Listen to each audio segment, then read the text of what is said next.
आज की इस वीडियो में हम स्टडी करने जा रहे हैं मैमल्स के अंदर न्यूट्रिशन, डाइजेस्टिव सिस्टम और रेस्पिरेटरी सिस्टम को। और डाइजेस्टिव सिस्टम में हम मेनली फोकस करेंगे रूमिनेंट्स के डाइजेस्टिव सिस्टम पर। तो अस्सलामु अलैकुम students, welcome to zoology with Amna. तो चलिए आज की वीडियो को स्टार्ट करते हैं। सबसे पहले मैमल्स की फीडिंग हैबिट्स या मैमल्स के न्यूट्रिशन को देखें तो इनकी जो फीडिंग हैबिट्स हम इनके इकोलॉजिकल स्पेशलाइजेशंस को ही रिफ्लेक्ट करती है। मतलब जिस तरह के इन्वायरमेंट में ऑर्गेनिज्म रहता है इसी तरह उसका डाइजेस्टिव सिस्टम एक पर्टिकुलर काइंड ऑफ फूड के लिए अडाप्ट या स्पेशलाइज हो चुका है। जैसे कि हमारे पास ऑर्डर कार्निवोरा में सारे के सारे हमारे पास आ जाते हैं कार्निवर्स, मतलब जो एनिमल्स के फ्लैश के ऊपर फीड करेंगे। हर्बीवर्स में हमारे पास आ जाते हैं इस तरह के ऑर्गेनिज्म जो कि वेजिटेशन पे फीड करेंगे, जैसे कि ऑर्डर आर्टियोडेक्टाइला और order Perissodactyla. Ant eaters soft bodied arthropods और वर्म्स पे फीड करने वाले ऑर्गेनिजम्स हैं। और इसमें आ जाएंगे हमारे पास तीन ऑर्डर कायरोप्टेरा, एडेंटेटा और इंसेक्टिवोरा। और ओमनिवर्स में हमारे पास आ जाएगा बियर, जो कि बोथ एनिमल और प्लांट मैटर पे फीड करता है। आगे अगर हम हॉर्सेस, रैबिट्स और रोडेंट्स को देखें, मतलब ये सारे के सारे हमारे पास अब हर्बीवर्स हैं। तो इसका मतलब है कि इनकी मेन डाइट में जो मेन पार्ट है एक वो सेलुलोज का भी है।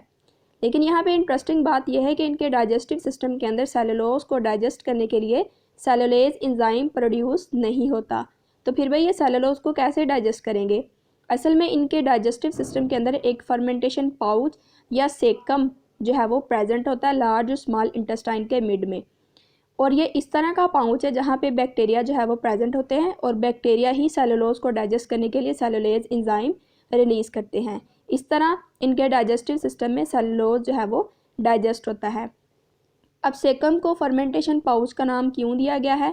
क्योंकि हम फर्मेंटेशन इस तरह के प्रोसेस को बोलते हैं जिसमें एक कार्बोहाइड्रेट या ग्लूकोज को जो है वो आगे कन्वर्ट किया जाता है किसी एसिड के अंदर, अल्कोहल के अंदर, या फिर हमारे पास गैस यानी कार्बन डाइऑक्साइड गैस के अंदर। तो भाई जब सेलुलोज की डाइजेशन होगी, सेलुलेज एंजाइम एक्ट करेगा तो इसके रिजल्ट में हमारे पास फैटी एसिड्स और कार्बन डाइऑक्साइड गैस इस तरह की ही प्रोडक्ट्स बनेंगी। तो इसी वजह से इस पाउच या सेकम को फर्मेंटेशन पाउच का नाम दिया गया है। नेक्स्ट अगर हम रूमिनेंट्स के डाइजेस्टिव सिस्टम को देखें तो रूमिनेंट्स में हमारे पास आ जाते हैं ऑर्गेनिज्म जो जगाली करते हैं या फिर जो अपनी फूड को रीच्यू करते हैं। इसमें हमारे पास इंक्लूडेड है शीप, कैटल और डियर।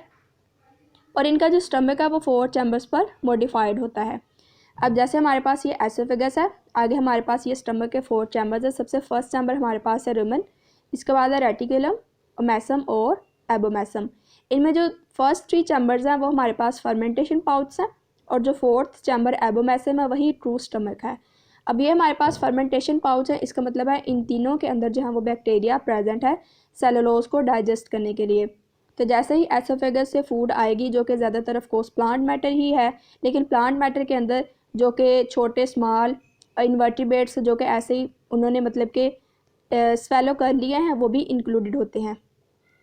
रूमेन के अंदर बैक्टीरिया प्रेजेंट है जो कि इस फूड पे एक्ट करेंगे और सेलुलोज एंजाइम को जो है वो डाइजेस्ट करेंगे। रूमेन से जो है वो फूड जो है वो दोबारा से एसोफेगस के ज़रिए जो है वो माउथ में जाएगी और इस फूड को दोबारा से रीच्यू किया जाएगा। और इस फूड का हम जो कि सेलुलेज के साथ जो है वो मिक्स हो चुकी, इसको हम कट का नाम देते हैं।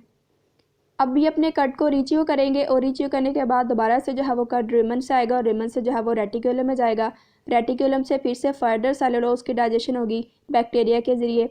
रेटिकुलम के बाद ओमेसम में भी यही काम होगा और ओमेसम से जब फूड आएगी एबोमेसम के अंदर, तो एबोमेसम जैसा हम कह रहे हैं ट्रू स्टमक है, मतलब यहाँ पे ज़्यादातर इंजाइमेटिक सेक्रेशन जो है वो रिलीज़ होती हैं। तो इंजाइम जो है वो बाकी फर्दर फूड के ऊपर एक्ट करके बाकी चीज़ों की डाइजेशन करेंगे, मेनली प्रोटीन की।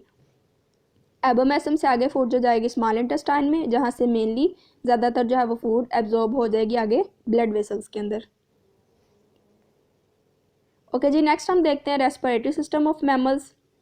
तो रेस्पिरेटरी सिस्टम में देखें तो ज़्यादातर मैमल्स के पास सेपरेट नेज़ल और ओरल कैविटीज़ मौजूद होती हैं। जैसा कि अगर हम ह्यूमंस के केस में भी देखें तो हमारी जो ओरल कैविटी है मतलब माउथ कैविटी है वो सेपरेट है। नेज़ल कैविटी यानी एयर का जो पैसेज वे है वो बिल्कुल सेपरेट है। और इनके जो स्नाउट्स हैं वो लॉन्गर हैं ताकि ज़्यादा सरफेस एरिया प्रोवाइड किया जा सके जो इंस्पायर्ड एयर है उसको वार्म और मॉइस्ट करने के लिए। अगर मेमेलियन लंग्स को देखें तो मेमेलियन के जो लंग्स हैं वो रिजेंबल करते हैं हाईली वास्कुलर स्पंज से और जिसका जो सरफेस एरिया वो भी काफ़ी ज़्यादा लार्ज है। अगर हम ब्रीथिंग या रेस्पिरेशन को देखें तो रेस्पिरेशन जो है वो नेगेटिव प्रेशर मैकेनिज़्म से होगी। नेगेटिव प्रेशर मैकेनिज़्म का मतलब कि एक चीज़ को बिल्कुल एम्प्टी करके जो है वो उसको फोर्सफुली किसी दूसरी चीज़ से जो है वो भर लेना। अब यहाँ पे अगर हम इन्हेलेशन को देखें तो इन्हेलेशन में क्या हो रहा है, ये हमारे पास डायाफ्राम है। डायाफ्राम हमारे पास एक मस्कुलर स्ट्रक्चर है जो कि मैमल्स के केस में प्रेजेंट है और इसकी जो शेप है वो डोम शेप्ड होती है। अब डायाफ्राम क्या हो रहा है कि डायाफ्राम हमारे पास कॉन्ट्रैक्ट करके जो है वो नीचे की तरफ जा रहा है। इसी तरह रिब्स के मसल्स भी कॉन्ट्रैक्ट करके जो है वो ऊपर की तरफ उठ रहे हैं। इस सारी एक्टिविटी से क्या होगा कि थोरेसिक कैविटी का जो एरिया है वो इंक्रीज़ हो जाएगा और इंट्राथोरेसिक प्रेशर जो है वो इनके ऊपर लंग्स के ऊपर डिक्रीज़ हो जाएगा। जब प्रेशर कम हो जाएगा तो क्या होगा कि बाहर की हवा जो है वो दोनों साइड के प्रेशर को इक्वलाइज करने के लिए फ़ौरन से जो है वो अंदर एंटर हो जाएगी। ये प्रोसेस हमारे पास हो गया इन्हेलेशन। जब एक्सेलेशन होगी तो एक्सेलेशन में क्या होगा कि डायफ्राम जो है वो रिलैक्स होकर अपनी जो फॉर्म है, जो शेप है, उसमें वापस आएगा। इसी तरह रिब्स भी रिलैक्स होकर अपनी असल प्लेस पे वापस आ जाएंगी।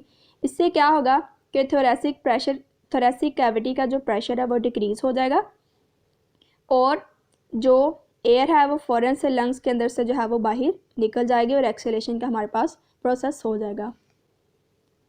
तो स्टूडेंट्स, ये थी आज की वीडियो। अगर आपका इसमें से कोई क्वेश्चन है, कन्फ्यूजन है तो आप मुझे कमेंट के अंदर पूछ सकते हैं।